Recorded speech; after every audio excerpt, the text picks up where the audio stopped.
perdi. Tá. Marlene Sanders, a pioneira jornalista americana, a primeira mulher a ser correspondente na Guerra do Vietnã, e ela mesma mãe de um menino, uma vez... Não, então vai descer. Vai descer. Volta.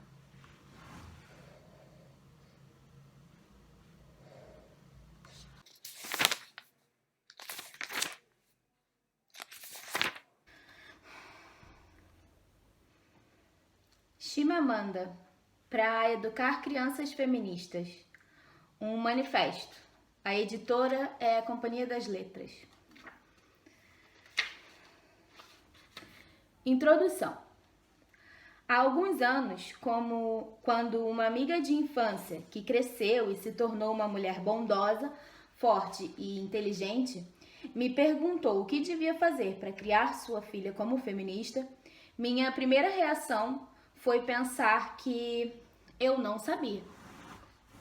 Parecia uma tarefa imensa, mas como eu me manifestara publicamente sobre o feminismo, talvez ela achasse que eu era uma especialista no assunto. Ao longo dos anos, eu havia cuidado de muitos filhos de pessoas próximas. Tinha sido babysitter e ajudado a criar sobrinhos e sobrinhas. Havia observado muito, ouvido muito e pensado ainda mais. Em resposta ao pedido da minha amiga, resolvi lhe escrever uma carta, na esperança de que fosse algo prático e sincero, e também que servisse como uma espécie de mapa de minhas próprias reflexões feministas. Esse livro é uma versão da carta com algumas pequenas alterações. Agora, eu também sou mãe de uma menininha encantadora e percebo como é fácil dar conselhos para os outros criarem seus filhos, sem enfrentar na pele essa realidade tremendamente complexa. Ainda assim, penso que é moralmente urgente termos conversas honestas sobre outras maneiras de criar nossos filhos, na tentativa de preparar um mundo mais justo para mulheres e homens. Minha amiga respondeu dizendo que iria tentar seguir minhas instruções, minhas sugestões. E ao relê-las, agora como mãe, eu também estou decidida a tentar.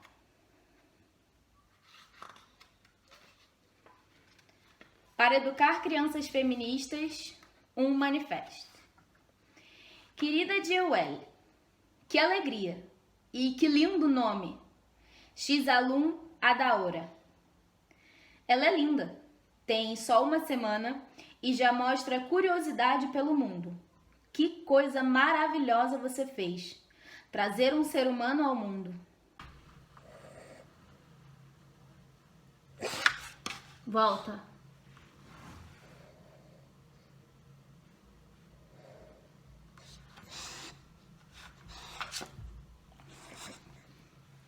Então tá. Marlene Sanders, a pioneira jornalista americana, a primeira mulher a ser correspondente na Guerra do Vietnã e ela mesma, mãe de um menino, uma vez deu esse conselho a uma jornalista mais jovem. Nunca se desculpe por trabalhar. Você gosta do que você faz. E gostar do que faz é um grande presente que você dá à sua filha. Acho isso sábio e comovente. Nem precisa gostar do seu trabalho. Você pode apenas gostar do que seu emprego faz por você.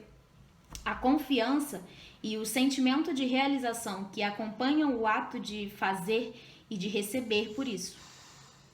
Não me surpreende que sua cunhada diga que você deve ser uma mãe tradicional e ficar em casa, que Xude não precisa de outra fonte de renda para sustentar a família. As pessoas vão usar a tradição seletiva para justificar qualquer coisa. Diga-lhe que uma família com dupla fonte de renda constitui a verdadeira tradição Igbo, não só porque as mães plantavam e comercializavam antes do colonialismo britânico, mas também porque o comércio era uma atividade exclusivamente feminina em algumas partes da Igbolândia. Ela saberia disso se ler não fosse uma atividade tão estranha para ela. Ok, essa alfinetada foi para te animar um pouco. Sei que você está aborrecida, e com razão, mas o melhor é ignorá-la. Todo mundo vai dar palpite, dizendo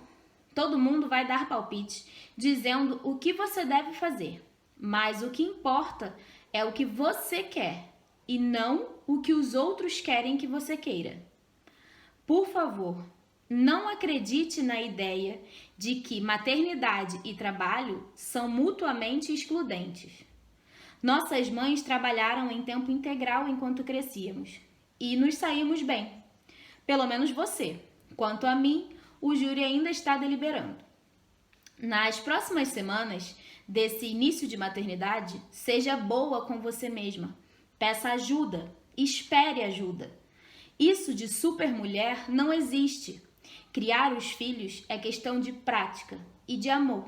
Mas eu realmente gostaria que não tivesse virado o verbo em inglês parent, coisa que julgo estar na raiz do fenômeno global de classe média do parenting, como uma interminável jornada aflita e cheia de sentimento de culpa.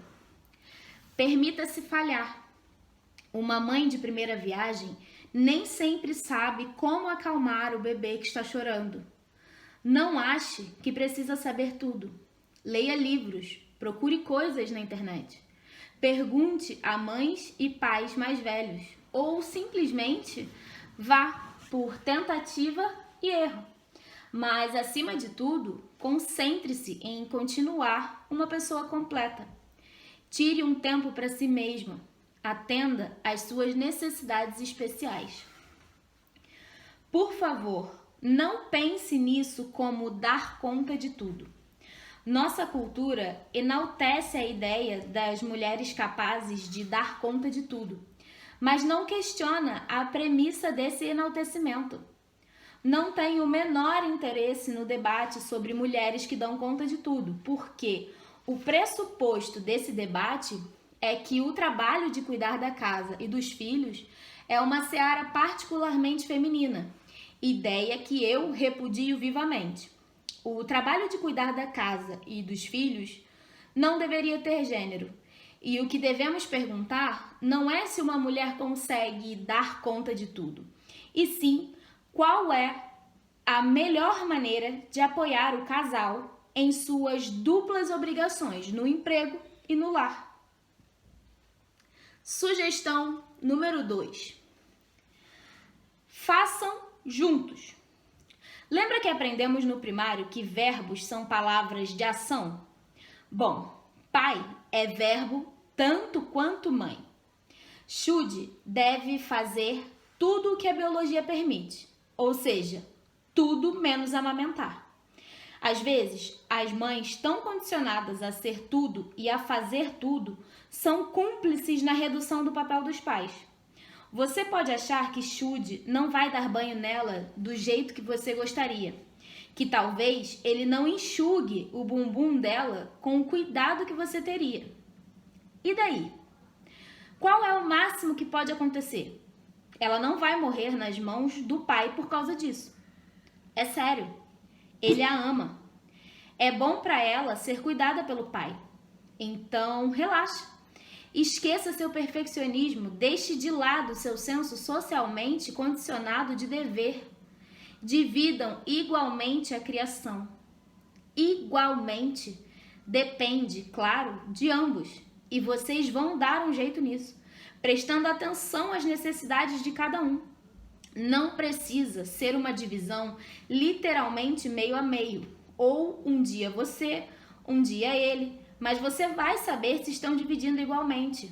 Vai saber por não se sentir ressentida, porque quando há igualdade, não existe ressentimento. E, por favor, abandone a linguagem da ajuda. Xude não está ajudando você a cuidar da filha dele. Ele está fazendo o que deveria fazer.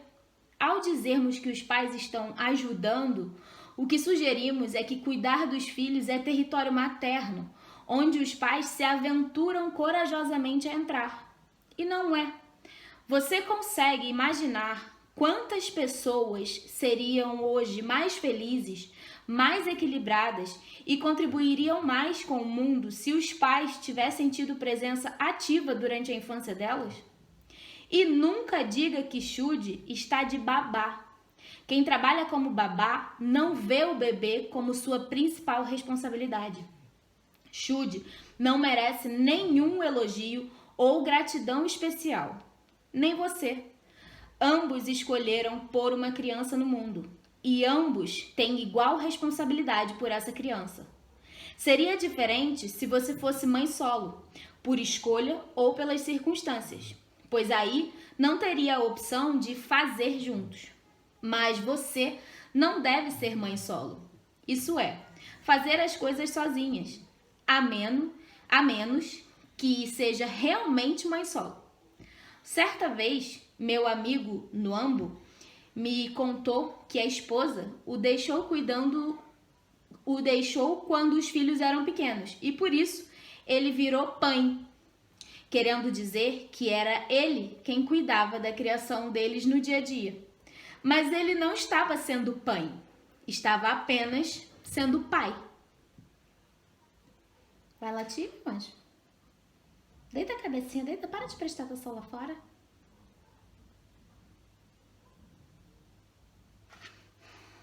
Terceira sugestão. Ensine a ela que papéis de gênero são totalmente absurdos. Nunca lhe diga para fazer ou deixar de fazer alguma coisa porque ela é menina. A frase "porque você é menina" nunca é razão para nada. Jamais.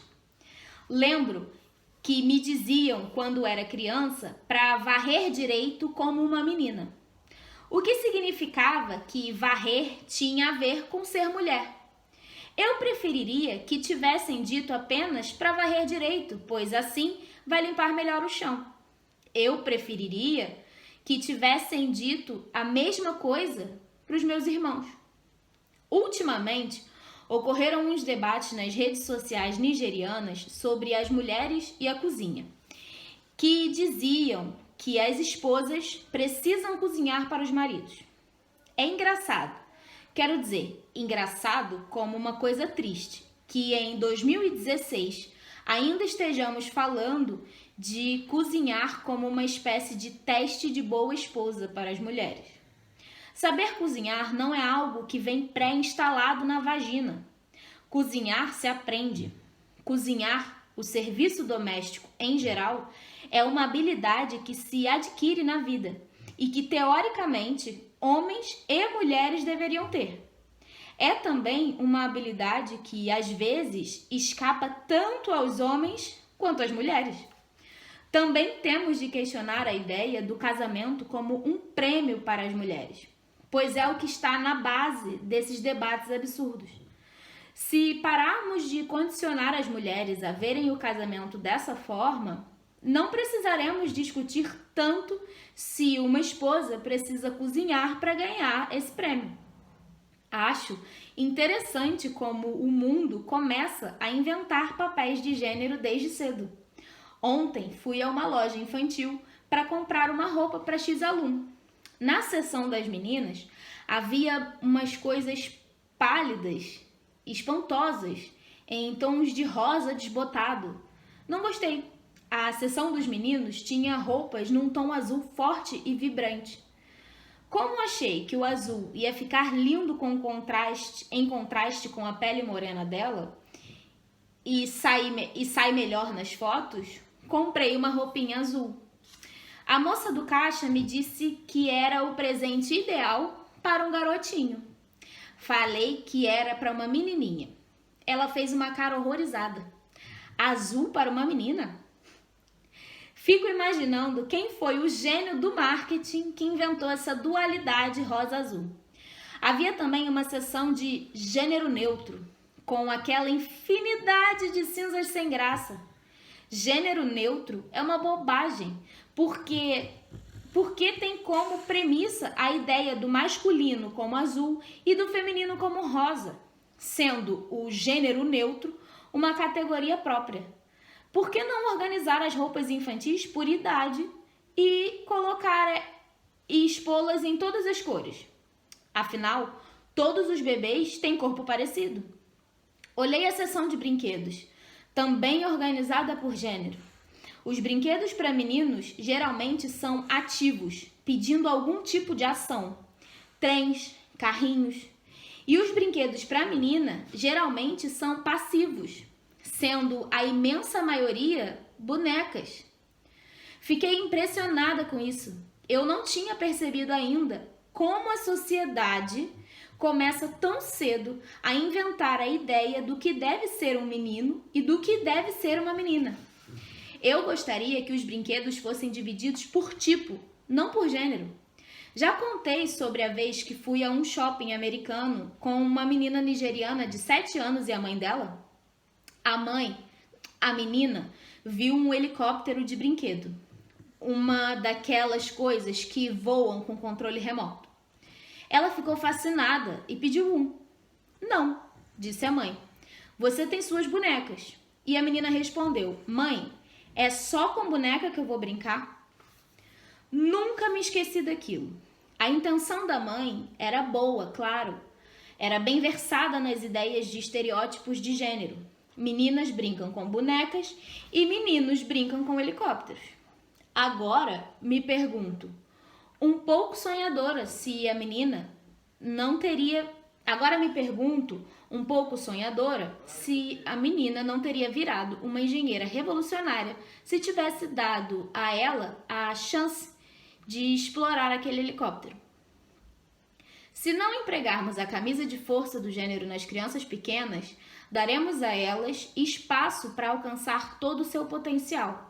Então, por favor, veja X-alum como um indivíduo, não como uma menina que deve ser de tal ou de tal jeito. Veja seus pontos fortes e seus pontos fracos de maneira individual. Não a meça pelo que uma menina deve ser, meça pela melhor versão de si mesma. Uma jovem nigeriana uma vez me contou que passou muitos anos se comportando como menino. Gostava de futebol e não achava graça em vestidos, até que a mãe a obrigou a abandonar seus interesses de menino. E agora ela agradece à mãe por ajudá-la a começar a se comportar como menina. A história me deixou triste. Fiquei imaginando o que ela teve de abafar e silenciar dentro de si. O que sua personalidade perdeu, pois aquilo que a moça chamava de se comportar como um menino era, na verdade, se comportar como ela mesma. Outra conhecida, uma americana, me contou uma vez que levou o filho de 1 ano a um espaço de recreação infantil em que várias mães levavam seus bebês e percebeu que as mães das meninas eram muito controladoras, sempre dizendo, não pegue isso, ou pare, seja boazinha, e que os meninos eram incentivados a explorar, mas não eram tão reprimidos e as mães quase nunca diziam seja bonzinho. Sua teoria é que pais e mães, inconscientemente, começam muito cedo a ensinar as meninas como deve ser, que elas têm mais regras e menos espaço, e os meninos têm mais espaço e menos regras. Os estereótipos de gênero são tão profundamente incutidos em nós que é comum os seguirmos mesmo quando vão contra nossos verdadeiros desejos, nossas necessidades, nossa felicidade. É muito difícil desaprendê-los e, por isso, é importante cuidar para que X-alum rejeite esses estereótipos desde o começo. Em vez de deixá-la internalizar essas ideias, ensine-lhe autonomia. Diga-lhe que é importante fazer por si mesma e se virar sozinha. Ensine-a a consertar as coisas quando quebram, A gente supõe rápido demais que as meninas não conseguem fazer várias coisas. Deixe-a tentar. Ela pode não conseguir, mas deixe-a tentar. Compre-lhe brinquedos como blocos e trenzinhos. E bonecas também, se você quiser. Quarta sugestão. Cuidado com o perigo daquilo que chamo de feminismo leve. É a ideia de uma igualdade feminina condicional. Por favor, rejeite totalmente. É uma ideia vazia, falida, conciliadora, ser feminista. Conciliadora. Ser feminista é como estar grávida. Ou se é, ou se não é. Ou se é, ou não se é. Ou você acredita em plena igualdade, ou não. O feminismo leve usa analogias como ele é a cabeça e você é o pescoço. Ou ele está na direção, mas você é o copiloto. Mais preocupante ainda é a ideia no feminismo leve de que os homens são naturalmente superiores, mas devem tratar bem as mulheres. Não, não e não. A base para o bem-estar de uma mulher não pode se resumir à condescendência masculina. O feminismo leve usa a linguagem do deixar. Theresa May é a primeira-ministra britânica e foi assim que um jornal progressista britânico descreveu seu marido. Philip May é conhecido na política como o homem que ficou no banco de trás e deixou sua esposa brilhar. Deixou. Agora vamos inverter. Theresa May deixou o marido brilhar. Que sentido isso faria? Se Philip May fosse o primeiro-ministro, talvez ouvíssemos que a esposa lhe deu apoio, ou esteve por trás, ou ela esteve ao seu lado. Mas nunca ouviríamos que ela o deixou brilhar.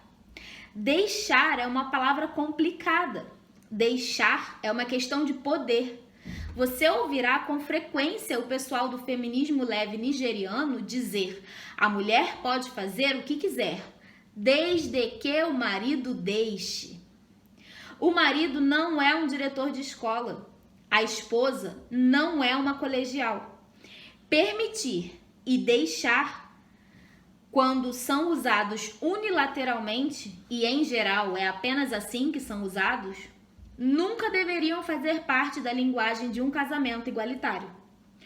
Outro exemplo muito claro do feminismo leve são os homens que dizem: claro que não é a esposa que tem de cuidar da casa sempre. Eu mesmo fiz o serviço doméstico quando ela viajou. Lembra como a gente riu com um artigo atroz que saiu sobre mim uns anos atrás?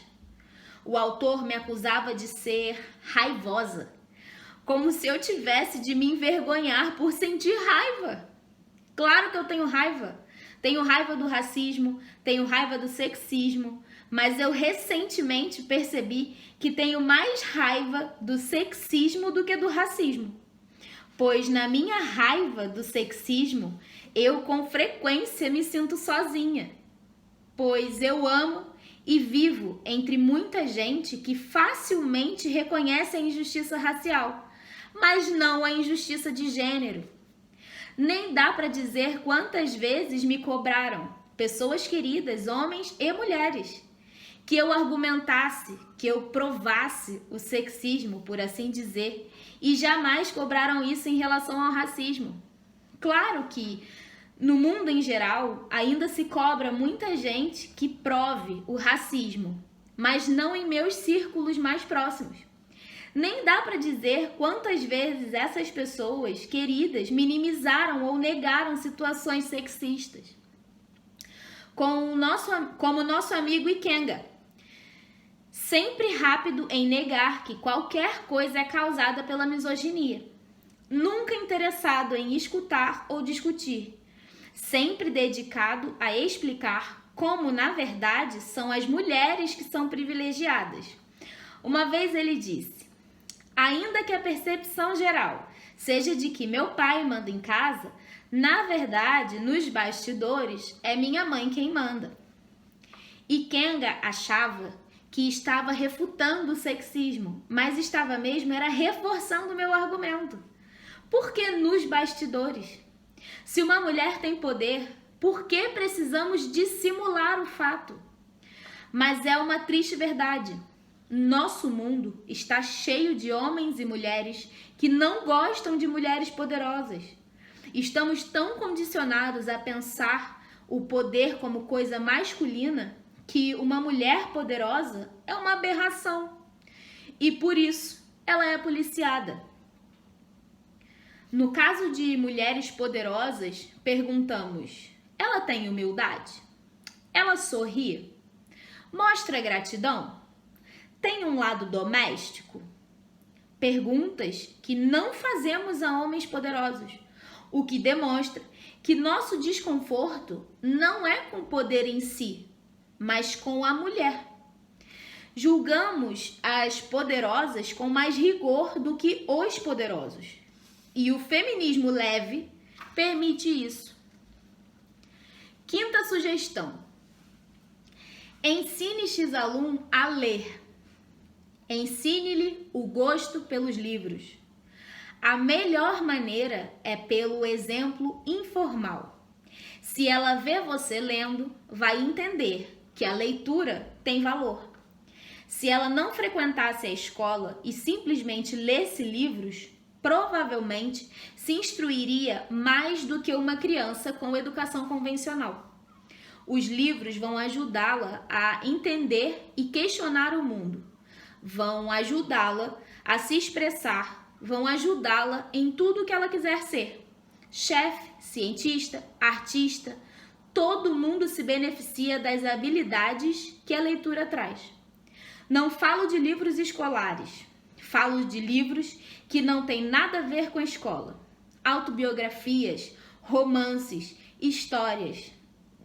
Se nada mais der certo, pague-a para ler. Dê uma recompensa. Sei dessa nigeriana incrível, Angela, uma mãe solo que estava criando a filha nos Estados Unidos. A menina não gostava de ler. Então a mãe decidiu pagar 5 centavos para cada página lida. Mais tarde, ela dizia brincando: saiu caro, mas o investimento valeu a pena. Minha sexta sugestão: ensine X-aluno a questionar a linguagem. A linguagem é o repositório de nossos preconceitos, de nossas crenças, de nossos pressupostos. Mas para lhe ensinar isso, você terá de questionar a sua própria linguagem. Uma amiga minha dizia que nunca chamará a filha de princesa. Quando as pessoas dizem isso, a intenção é boa, mas princesa vem carregado de pressupostos sobre sua fragilidade, sobre o príncipe que virá salvá-la. Essa amiga prefere anjo e estrela. Então decida o que não dirá para sua menina, porque o que você diz a ela faz diferença.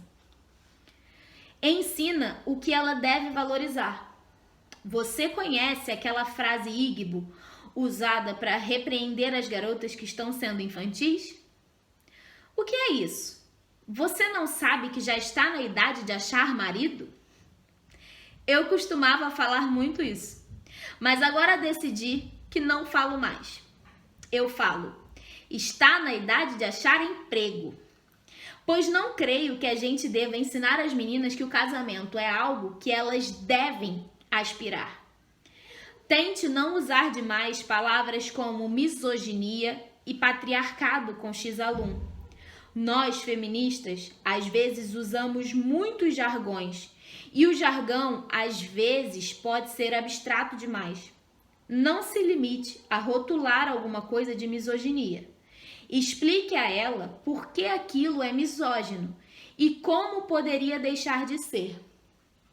Ensine-lhe que se você critica X nas mulheres e não critica X nos homens, então você não tem problema com X, mas com as mulheres. X pode ser palavras como raiva, ambição, extroversão, teimosia, frieza e insensibilidade. Ensine-lhe a fazer perguntas como: quais são as coisas que as mulheres não podem fazer por serem mulheres? Essas coisas têm prestígio cultural? Se tem, por que só os homens podem fazê-las? Ajuda, acredito, usar exemplos do dia a dia. Lembra aquele comercial de TV que vimos em Lagos, em que um homem cozinhava e a esposa aplaudia? Progresso de verdade é quando ela não aplaude, mas reage à comida em si. Ela pode elogiar ou não a comida dele, assim como ele pode elogiar ou não a dela. Mas é sexista ela elogiar o fato de que ele esteja cozinhando. Elogio que traz implícito que cozinhar é uma ação intrinsecamente feminina. Lembra quando aquela mecânica em Lagos que chamavam de Dona Mecânica num perfil do jornal? Ensine a X-alum que uma mulher é uma mecânica e não uma dona mecânica. Mostre-lhe que é errado quando um homem bate no nosso carro no trânsito de Lagos, sai e manda a gente chamar nosso marido, porque ele não vai lidar com uma mulher. Em vez de simplesmente falar, mostre-lhe com exemplos que a misoginia pode ser explícita e que a misoginia pode ser sutil e que as duas são abomináveis. Ensine X-alum a questionar os homens que só conseguem sentir empatia pelas mulheres dentro de uma rede de relações e não como indivíduos humanos iguais. Homens que, discutindo o estupro, sempre dirão algo como: se fosse minha filha, ou esposa, ou irmã. Mas esses homens não precisam imaginar um homem vítima de um crime como irmão ou filho para sentir empatia. Ensine-a também a questionar a ideia de que as mulheres são uma espécie à parte. Uma vez ouvi de um político americano, ao demonstrar seu apoio às mulheres, que elas deveriam ser reverenciadas e defendidas. Um sentimento muito comum. Diga a X-alum que as mulheres, na verdade, precisam ser defendidas e reverenciadas. Não precisam ser defendidas nem reverenciadas. Só precisam ser tratadas como seres humanos iguais. Há uma conotação de superioridade na ideia de que as mulheres precisam ser defendidas e reverenciadas por serem mulheres. Isso me faz pensar em cavalheirismo, e a premissa do cavalheirismo é a fragilidade feminina. 7ª sugestão: nunca fale do casamento como uma realização. Encontre formas de deixar claro que o matrimônio não é uma realização nem algo que ela deva aspirar. Um casamento pode ser feliz ou infeliz, mas não uma realização. Condicionamos as meninas a aspirarem ao matrimônio e não fazemos o mesmo com os meninos.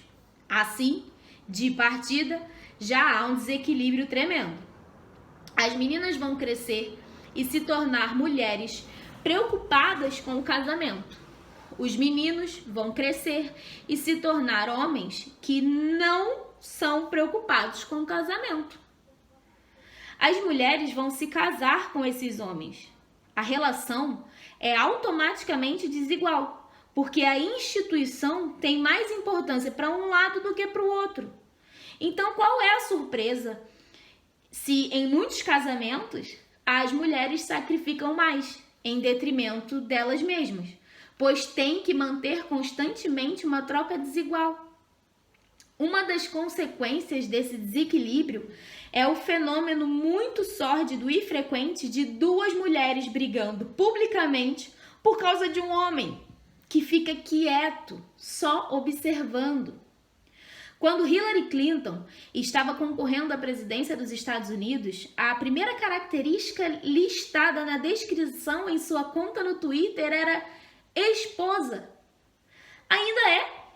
A primeira característica na descrição do Twitter de seu marido Bill Clinton é fundador e não marido. Por causa disso, tenho um tremendo carinho pelos raríssimos homens que usam marido como primeira característica em sua descrição. Estranhamente, não admira que ela se defina dessa forma, enquanto ele não. Parece normal, porque é comum. Nosso mundo ainda dá ao papel conjugal e maternal da mulher um valor muito maior do que a qualquer outra coisa. Quando se casou com Bill Clinton em 1975, Hillary Clinton manteve o nome Hillary Rodham. Depois, acabou por acrescentar o sobrenome dele, Clinton, e mais tarde abandonou o Rodham por pressão política, porque o marido perderia o voto de eleitores ofendidos por ela conservar o próprio sobrenome. Ler sobre isso me fez pensar não só sobre como os eleitores americanos aparentemente têm expectativas conjugais reacionárias em relação às mulheres, mas também sobre minha própria experiência com o meu nome. Lembra quando um jornalista resolveu me dar um novo nome? A senhora sobrenome do marido? Ao descobrir que eu era casada e como eu pedi que parasse, pois... Vou ler de novo. Lembra quando um jornalista resolveu me dar um novo nome ao descobrir que eu era casada e como eu pedi que parasse, pois meu nome não era aquele? Nunca irei esquecer a hostilidade latente em algumas mulheres nigerianas em resposta a isso. Era interessante como recebi uma hostilidade maior, em geral, de mulheres do que de homens. Muitas insistindo em me chamar pelo nome que não era o meu, tentando me silenciar. Fiquei pensando nisso e achei que minha escolha talvez representasse para muitas uma contestação do que elas pensavam ser a norma. Até algumas amigas minhas me disseram coisas como: você tem sucesso profissional, então tudo bem manter seu sobrenome. O que me fez pensar: por que uma mulher precisa ter sucesso no que faz para justificar manter seu próprio nome? O fato é que mantive meu sobrenome não por ter sucesso. Se não tivesse tido a sorte de ser publicada e lida por um grande público, manteria do mesmo jeito. Mantive meu sobrenome porque é meu. Mantive meu sobrenome porque gosto dele. Tem gente que diz: bom, seu sobrenome também é uma questão de patriarcado, porque vem do seu pai. Verdade. Mas a questão é simples. Venha do meu pai ou de Marte. É o sobrenome que tenho desde que nasci. É o sobrenome com que percorri os marcos da minha vida. É o sobrenome pelo que atendo desde o dia em que entrei no jardim de infância. Numa manhã mormacenta, e a professora disse: respondam presente durante a chamada pelo nome. Número 1. Adshi. Gosto dele e não vou mudar. Mais importante, todas as mulheres deveriam poder escolher se querem manter ou não seu sobrenome. Mas a realidade é que existe uma enorme pressão social para a aceitação dos padrões vigentes. Claro que existem mulheres que querem adotar o sobrenome do marido, mas outras não querem seguir esse padrão. No entanto, a energia necessária para isso, mental, emocional e até mesmo física, é simplesmente excessiva. Quantos homens você acha que se disporiam a mudar de sobrenome ao se casar. Senhora é um título de que não gosto, porque a sociedade nigeriana dá valor excessivo ao termo. Já vi casos demais em que homens e mulheres anunciam com orgulho o tratamento da senhora, como se as que não são senhoras tivessem falhado em alguma coisa. Senhora pode ser uma escolha, mas atribuir-lhe tanto valor como faz nossa cultura é uma coisa incômoda. O valor que damos à senhora significa que o casamento muda a posição social da mulher, mas não a do homem. Será por isso que muitas mulheres reclamam que os senhores casados ainda se comportam como se fossem solteiros? E será que se nossa sociedade dissesse aos homens casados para mudarem de sobrenome e adotarem outra forma de tratamento diferente de senhor, o comportamento deles mudaria também? Agora, falando sério, se você, com 28 anos, já com título de mestre, passa de uma hora para outra de Idiawili Easy para Senhora Idiawili Udegbudan, de certo, isso exige não só a energia mental de mudar a documentação, a carteira de motorista, o passaporte, mas também uma mudança psíquica, um novo tornar-se, não? Esse novo tornar-se não teria tanta importância se os homens também precisassem passar por ele. Um homem é senhor, seja solteiro ou casado. Uma mulher é senhora, seja solteira ou casada. Então, por favor, ensine a X-Alum que numa sociedade realmente justa não se devem cobrar às mulheres mudanças devido ao casamento, que não são cobradas dos homens. Eis aqui uma bela solução.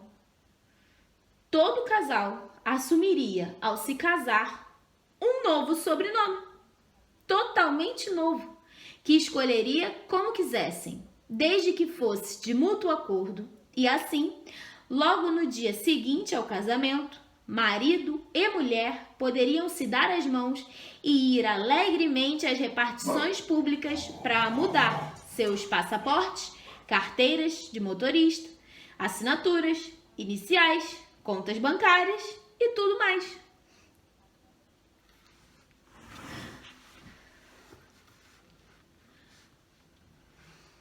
Oitava sugestão.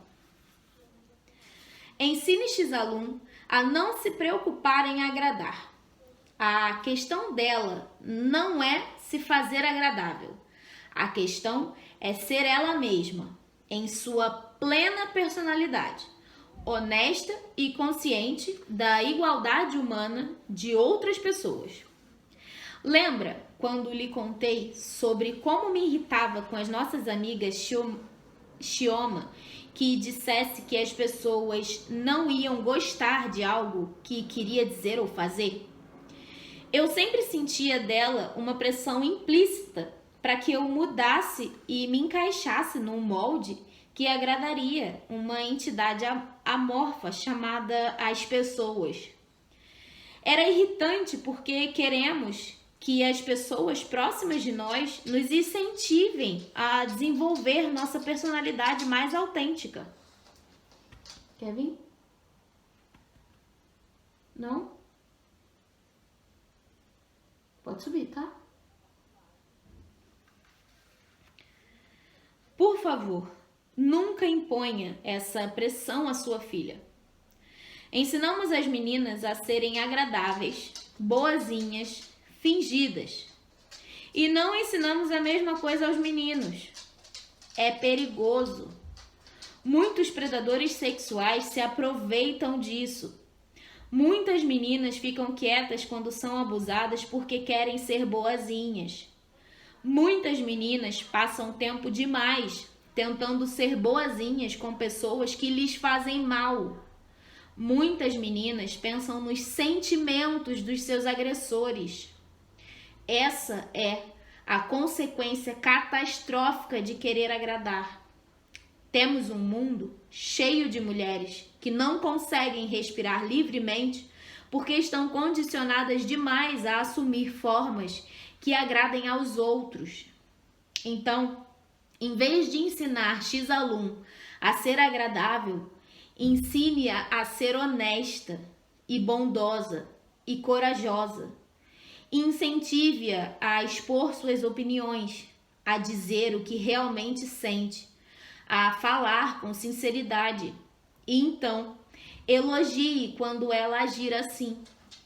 Elogie, principalmente quando ela tomar uma posição que é difícil ou impopular, mas que é a sua posição sincera.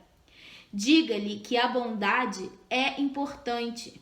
Elogie quando ela for bondosa com outras pessoas, mas ensine-lhe que sua bondade nunca deve ser tratada como se não fosse nada. Diga-lhe que ela também merece a bondade dos outros. Ensine-a a defender o que é seu. Se outra criança pegar o brinquedo dela sem permissão, diga-lhe para pegar de volta, porque seu consentimento é importante. Diga-lhe para falar, para se manifestar, para gritar sempre que se sentir incomodada com alguma coisa. Mostre-lhe que não precisa de que todo mundo goste dela. Diga-lhe que se alguém não gosta dela, outro alguém gostará. Ensine-lhe que ela não é apenas um objeto de que gostam ou desgostam. Ela também é um sujeito que pode gostar ou desgostar. Durante a adolescência, se ela chegar em casa chorando porque alguns meninos não gostam dela, mostre-lhe que ela pode escolher não gostar deles. Sim, é difícil, eu sei. Lembro de como era apaixonada por Nandi no ginásio. Mas eu gostaria que alguém tivesse me dito isso. 9ª sugestão. Dê a X-alum um senso de identidade. É importante, esteja atenta a isso. Faça com que ela, ao crescer, se orgulhe de ser, entre outras coisas, uma mulher Igbo. E você deve ser seletiva. Ensine-a a abraçar as partes bonitas da cultura Igbo e ensine-a a rejeitar as que não são. Você pode lhe dizer em vários contextos e de várias maneiras. A cultura Igbo é bonita porque valoriza a comunidade, o consenso, a dedicação ao trabalho e a língua. E os provérbios são lindos e cheios de profunda sabedoria. Mas a cultura Igbo também ensina que uma mulher não pode fazer certas coisas porque é mulher. E isso é errado. A cultura Igbo também se concentra mais do que deveria no materialismo. E embora o dinheiro seja importante, porque dinheiro significa independência, você não deve valorizar as pessoas baseando-se em quem tem dinheiro e quem não tem. Esteja atenta também em lhe mostrar a constante beleza e capacidade de resistência dos africanos e dos negros. Por quê? A dinâmica do poder no mundo fará com que ela cresça vendo imagens de beleza branca, da capacidade branca, das realizações brancas em qualquer lugar onde estiver. Isso estará nos programas de TV a que assistir, na cultura popular que consumir, nos livros que ler. Provavelmente, também crescerá vendo muitas imagens negativas da negritude e dos africanos. Ensine-lhe a sentir orgulho da história dos africanos e da diáspora negra. Encontre heróis e heroínas negros na história. Existem. Você talvez precise contradizer algumas coisas que ela aprenderá na escola. O currículo nigeriano não é muito imbuído da ideia de ensinar as crianças a sentirem orgulho da sua história. Os professores serão ótimos em ensinar matemática, ciências, arte e música, mas você mesma é que terá de lhe ensinar orgulho. Ensine-lhe sobre o privilégio e a desigualdade e sobre... Ai, me perdi.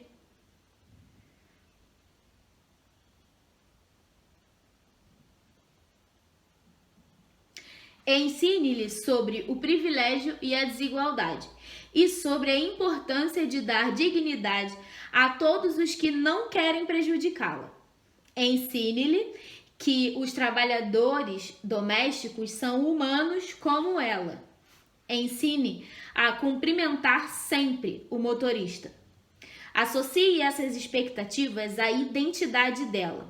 Por exemplo, diga: em nossa família, quando se é criança, cumprimenta-se os mais velhos, não importa o serviço que fazem. Dê a ela um apelido Igbo. Quando eu era menina, minha tia Glade me chamava de Ada Obododike. Sempre adorei. Que eu saiba, minha aldeia de Eziaba é conhecida como Terra dos Guerreiros. E ser chamada de filha da Terra dos Guerreiros era uma coisa maravilhosa. 10ª sugestão: esteja atenta às atividades e à aparência dela. Incentive-a a praticar esporte. Ensine a ser ativa. Façam caminhadas juntas, nadem, corram, joguem tênis, futebol, ping-pong, todos os tipos de esporte, qualquer tipo de esporte. Penso que é importante não só por causa dos evidentes benefícios para a saúde, mas porque pode ajudar com todas as inseguranças quanto à imagem do corpo que o mundo lança sobre as meninas. Ensine a X-alum que ser ativa é algo de grande valor. Os estudos mostram que as meninas geralmente param de praticar esporte ao chegar na puberdade. Não surpreende. O desenvolvimento dos seios e a percepção de si mesmas podem atrapalhar na prática de esporte. Eu parei de jogar futebol quando meus seios começaram a crescer, pois tudo o que eu queria era esconder a existência deles, e correr e colidir não ajudava. Por favor, tente fazer com que isso não a atrapalhe. Se ela gostar de maquiagem, deixe ela se maquiar. Se ela gostar de roupas da moda, deixe ela usar. Mas se não gostar, também deixe. Não pense que criá-la como feminista significa obrigá-la a rejeitar a feminilidade. Feminismo e feminilidade não são mutuamente excludentes. É misógino sugerir o contrário. Infelizmente, há mulheres que aprenderam a se envergonhar e a se desculpar por interesses vistos como tradicionalmente femininos, como moda e maquiagem. Mas nossa sociedade não espera que os homens se sintam envergonhados por interesses tidos como masculinos. Carros esportivos, certos esportes profissionais. Da mesma forma, o fato de um homem se arrumar bem nunca é visto com a desconfiança que se aplica a uma mulher. Um homem bem vestido não se preocupa que, por estar assim, possam colocar em dúvida sua inteligência, sua seriedade ou a sua capacidade. Uma mulher, por outro lado, está sempre consciente de como um batom chamativo ou uma roupa bem montada pode fazer com que os outros a vejam como frívola. Nunca, jamais associe a aparência de X-alum à moral.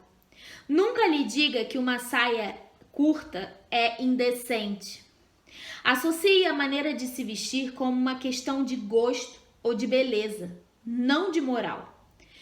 Se vocês discordarem sobre as roupas que ela quer usar, Nunca lhe diga coisas como você está parecendo uma prostituta, como sei que sua mãe lhe disse uma vez. Em vez disso, diga: essa roupa não fica tão bem em você quanto aquela outra. Ou não cai muito bem, ou não é tão bonita, ou simplesmente é feia. Mas nunca indecente, porque as roupas não têm absolutamente nada a ver com a moral. Tente não associar cabelo e dor. Quando penso na minha infância, lembro quantas vezes chorei enquanto trançavam meu cabelo comprido e cheio. Lembro que deixavam na minha frente um pacotinho de chocolate como prêmio caso eu ficasse quieta até acabarem de me pentear. E para quê? Imagine se não tivéssemos passado tantos sábados da nossa infância e adolescência trançando o cabelo. O que teríamos aprendido? De que maneira teríamos crescido? O que os meninos faziam aos sábados? Então, quanto ao cabelo dela, sugiro que você redefina bem ajeitado. Se o cabelo está associado à dor para tantas meninas, em parte é porque os adultos resolveram seguir uma versão de bem ajeitado, que significava esticado demais, repuxando o couro cabeludo e dando dor de cabeça. Precisamos parar com isso. Na Nigéria, vejo muitas meninas na escola serem extremamente humilhadas por não estarem com o cabelo bem ajeitado. Só porque um pouco do cabelo que Deus lhe deu fica enrolado em lindos caixinhos crespos nas laterais da cabeça. Deixe o cabelo de X-Alum solto, em grandes tranças embutidas ou não, e não use pentes finos que não foram feitos pensando em cabelos como os nossos. E tome isso como definição de bem ajeitado. Se precisar, vá à escola dela e converse com a direção. Basta uma pessoa para mudar as coisas. X-Alum, desde cedo, notará, pois as crianças são muito perspicazes. Qual é o tipo de beleza que se valoriza? Verá nos filmes, nas revistas e na televisão. Verá que se valoriza a pele branca. Perceberá que o tipo de cabelo que se valoriza é o liso ou ondulado. E é um cabelo que cai em vez de ficar armado. Ela vai deparar com tudo isso, quer você queira ou não. Então, garanta que ela veja alternativas. Faça perceber que mulheres brancas e magras são bonitas e que mulheres não brancas e não magras também são. Faça perceber que para muitas pessoas e muitas culturas, a definição limitada de beleza não é bonita. É você quem mais conhece a sua filha. E assim, é você quem sabe melhor como afirmar o tipo de beleza dela, como protegê-la para que não se sinta insatisfeita ao se olhar no espelho. Cerque-a com muitas tias, mulheres com qualidades que você gostaria que ela admirasse. Diga o quanto você as admira. As crianças copiam e aprendem pelo exemplo. Diga o que você admira nelas. Eu, por exemplo, admiro especialmente a feminista afro-americana Florence Kennedy. Algumas africanas de que eu falaria para ela são Ama Ata Aidoo, Dora Akuniili, Matuni Likimani, Ngozi Okonjo-Iweala, Taiwo Ajai-Lisset. Existem inúmeras africanas que são fontes de inspiração feminista, tanto pelo que fizeram quanto pelo que se negaram a fazer. Como, aliás, sua avó, aquela figura admirável, forte e de língua afiada. Cerque X-Alum também com muitos tios. Isso vai ser mais difícil, a julgar pelo tipo de amigos que Xude tem. Ainda não consigo engolir aquele fanfarrão de barba bem aparada que ficava dizendo sem parar no último aniversário de Xude: a mulher com quem eu me casar não poderá me dizer o que fazer. Então, por favor, encontre alguns homens não fanfarrões. Homens como seu irmão Ugomba, como o nosso amigo Chinakwete. Porque a verdade é que ela vai deparar com muitas fanfarronices masculinas na vida. Então é bom que tenha alternativas desde cedo. O poder das alternativas é incalculável. X-Alum poderá se contrapor aos estereótipos de gênero se o grupo familiar tiver fornecido alternativas a ela. Se conhece um tio que cozinha bem e faz isso com a maior naturalidade, e se chegar alguém dizendo que cozinhar é obrigação da mulher, ela poderá sorrir e descartar na hora essa bobagem. Minha 11ª sugestão: ensine-a a questionar o uso seletivo da biologia como razão para normas sociais em nossa cultura. Conheço uma Yorubá casada com um Igbo que estava em sua primeira gravidez e queria escolher um nome para a criança. Todos os nomes em que estava pensando eram Igbos. Perguntei se não deveriam usar nomes iorubás, já que iriam usar o sobrenome Igbo do pai.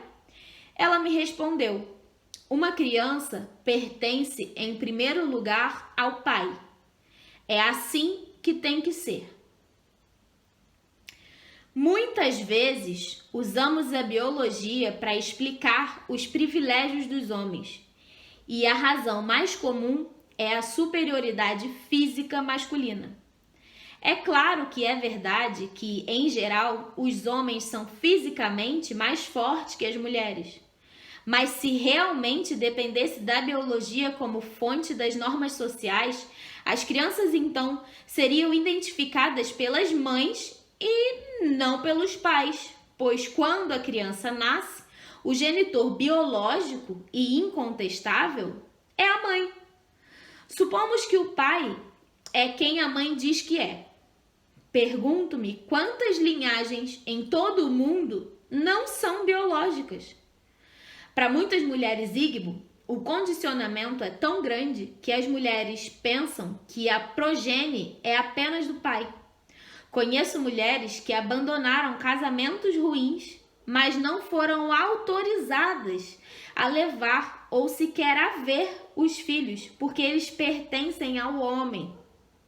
Também usamos a biologia evolucionista para explicar a promiscuidade masculina, mas não para explicar a promiscuidade feminina. Muito embora, no ponto de vista da evolução, realmente faça muito sentido que as mulheres tenham vários parceiros sexuais. Quanto maior a variedade genética, maiores as chances de gerar crianças que se desenvolvam bem. Então, ensine a X-Alum que a biologia é um assunto interessante e fascinante. Fui olhar, me perdi.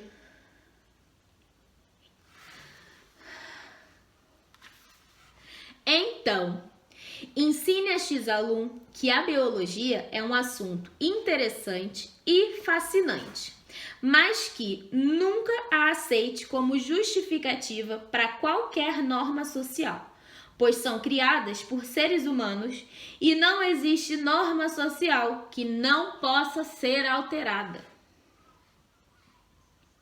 12ª sugestão: converse com ela sobre sexo desde cedo. Provavelmente será um pouco constrangedor, mas é necessário. Você se lembra daquele seminário a que fomos no 3º ano? Supostamente iriam nos ensinar sobre sexualidade, mas o que ouvimos foram vagas ameaças veladas de que, se falássemos com os meninos, acabaríamos engravidando e caindo em desgraça. Lembro aquela sala e aquele seminário como o lugar da vergonha.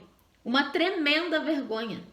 Aquele tipo especial de vergonha que tem a ver com ser mulher. Tomara que sua filha nunca depare com uma coisa assim.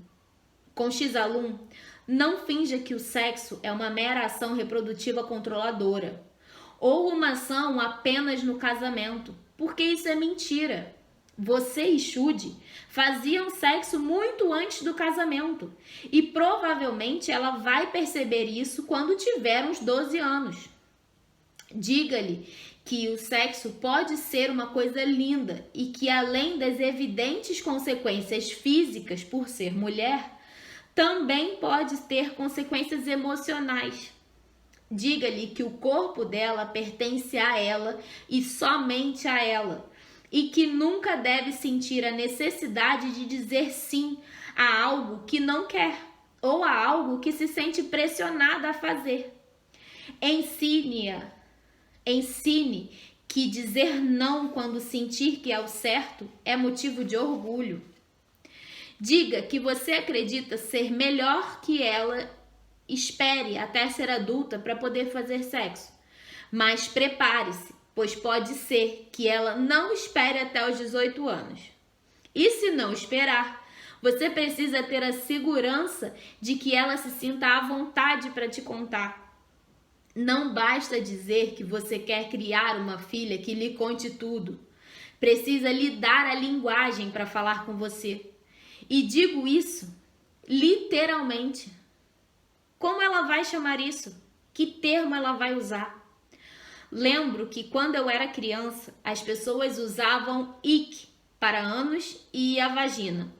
E que ânus era o sentido mais imediato, mas tudo ficava meio vago e eu nunca soube direito como dizer. Por exemplo, que sentia uma coceira na vagina. A maioria dos especialistas em desenvolvimento infantil diz que é melhor que as crianças chamem os órgãos sexuais por seus devidos nomes biológicos, vagina e pênis. Concordo, mas essa decisão é você quem tem que tomar. Precisa decidir que nome você quer que ela use.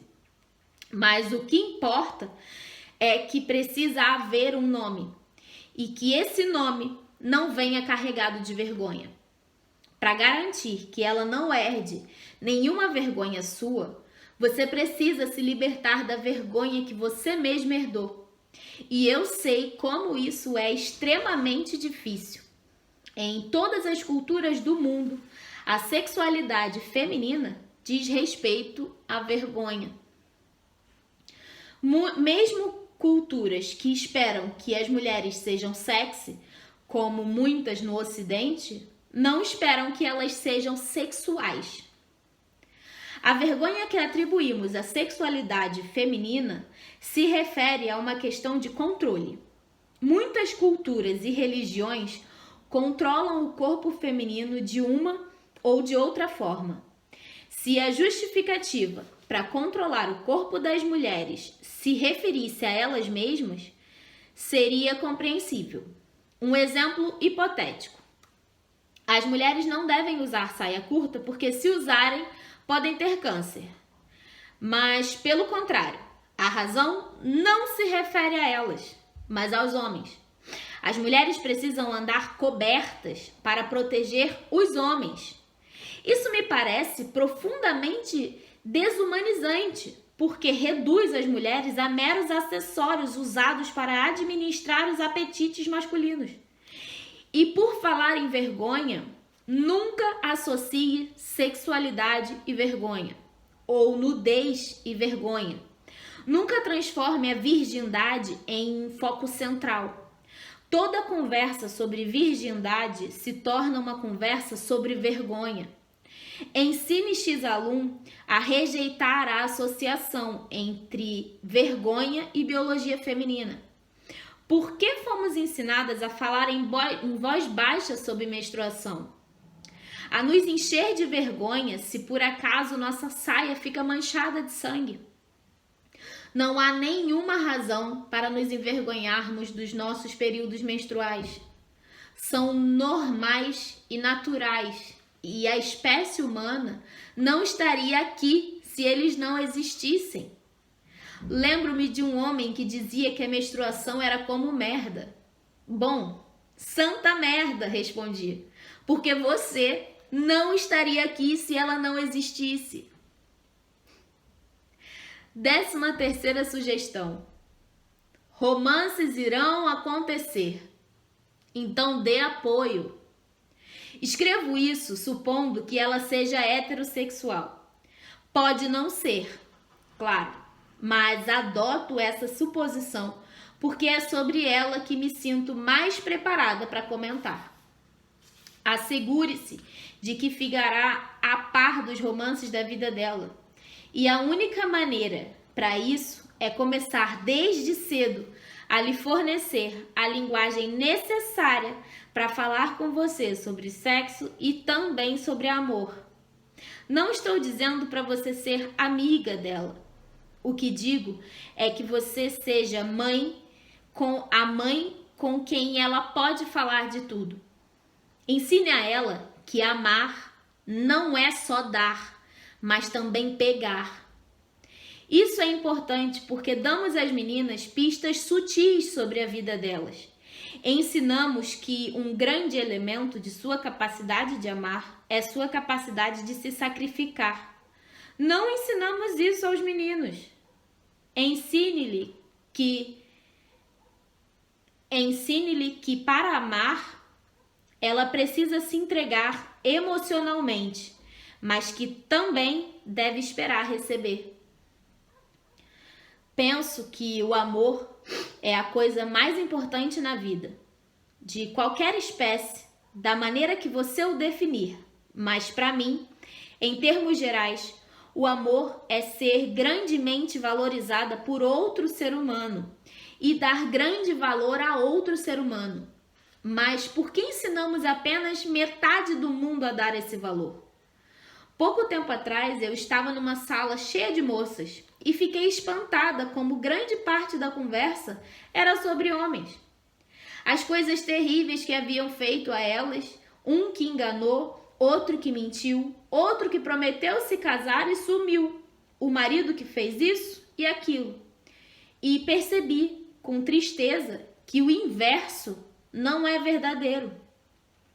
Uma sala cheia de homens não fica invariavelmente falando sobre mulheres. E se falam, o mais provável é que seja em termos levianos e não queixas sobre a vida. Por quê? Penso que isso se deve àquele condicionamento que começa desde cedo.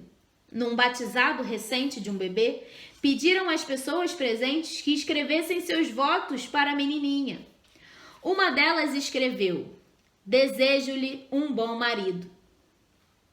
A intenção é boa, mas uma menina de 3 meses de idade... A intenção é boa, mas muito preocupante. Já dizer a uma menina de 3 meses de idade que um marido é algo a se aspirar?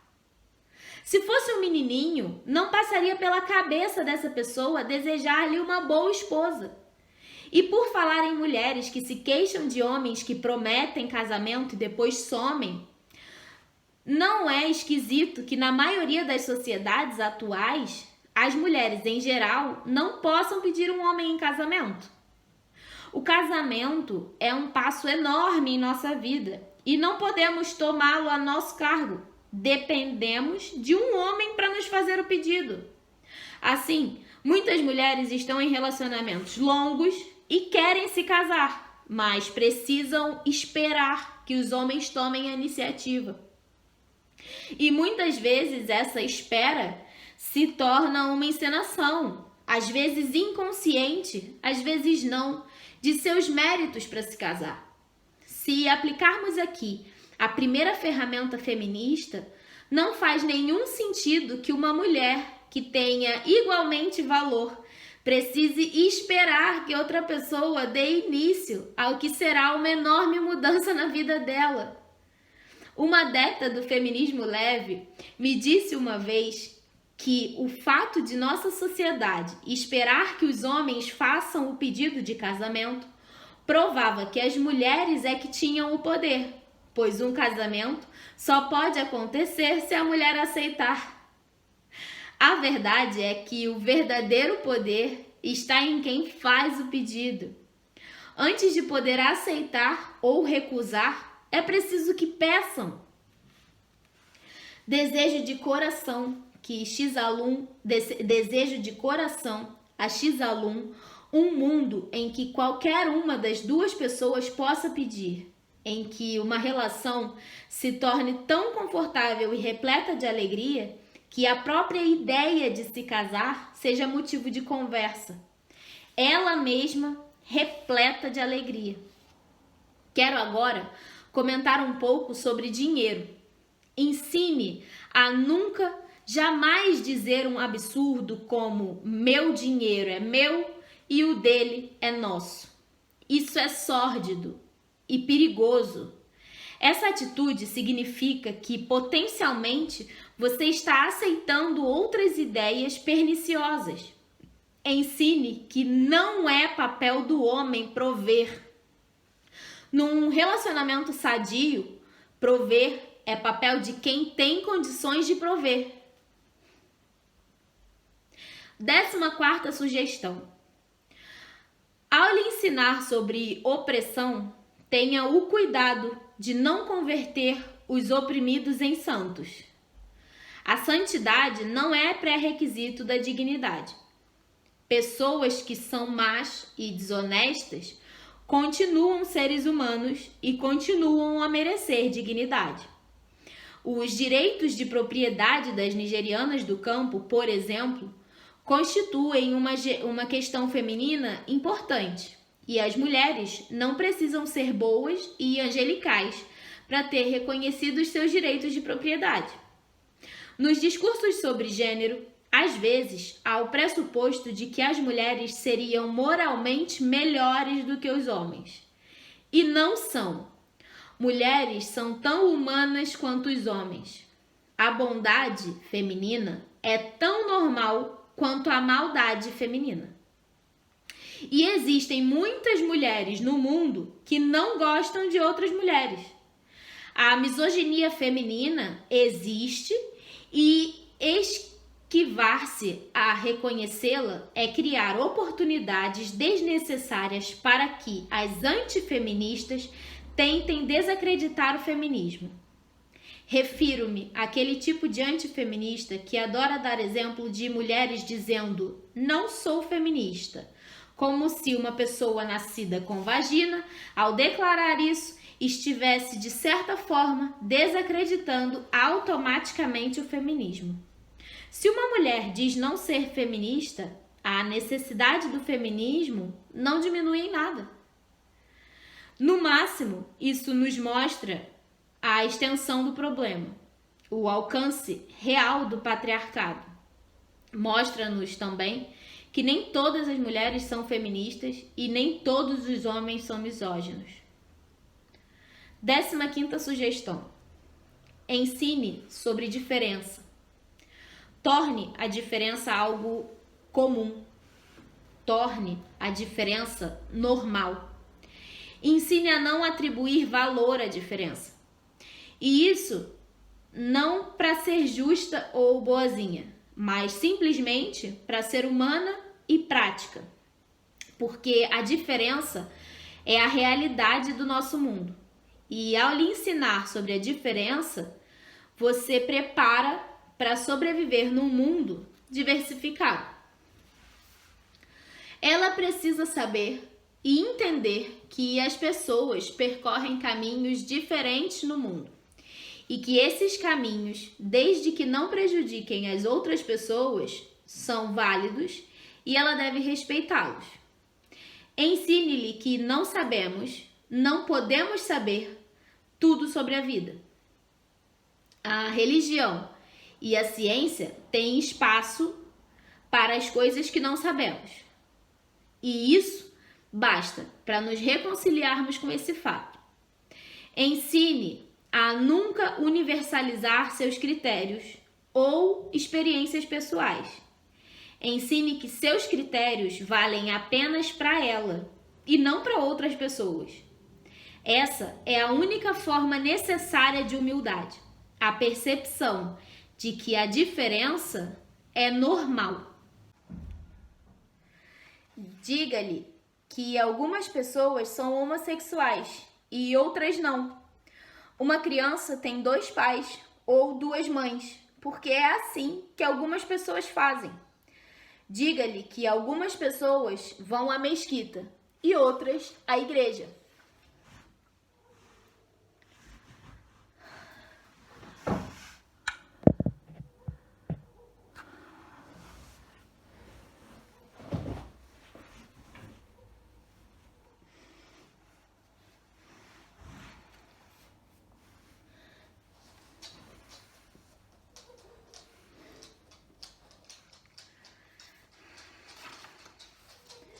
Diga-lhe que algumas pessoas são homossexuais e outras não. Uma criança tem 2 pais ou 2 mães, porque é assim que algumas pessoas fazem. Diga-lhe que algumas pessoas vão à mesquita, outras à igreja, outras a outros locais de culto e outras ainda nem frequentam culto nenhum, porque é assim que é para algumas pessoas. Você gosta de óleo de palma, mas tem gente que não gosta. Diga a ela. Por quê? Ela vai perguntar. Não sei. É assim que o mundo é. Você vai responder. Por favor, note que não estou sugerindo que você crie sua filha para não julgar. Coisa que se diz muito hoje em dia e que me preocupa um pouco. O sentimento geral por trás da ideia é bom, mas não julgar pode facilmente significar não ter opinião sobre coisa nenhuma. Ou eu guardo minhas opiniões para mim. Assim, em vez disso, o que eu desejo a X-alum é o seguinte: que ela seja cheia de opiniões e que suas opiniões provenham de uma base bem informada, humana e de uma mente aberta, que ela tenha saúde e felicidade, que tenha a vida que quiser ter. Você ficou com dor de cabeça depois de ler isso? Desculpa. Da próxima vez, não me pergunte como criar sua filha como feminista. Com amor, Oidi Chimamanda.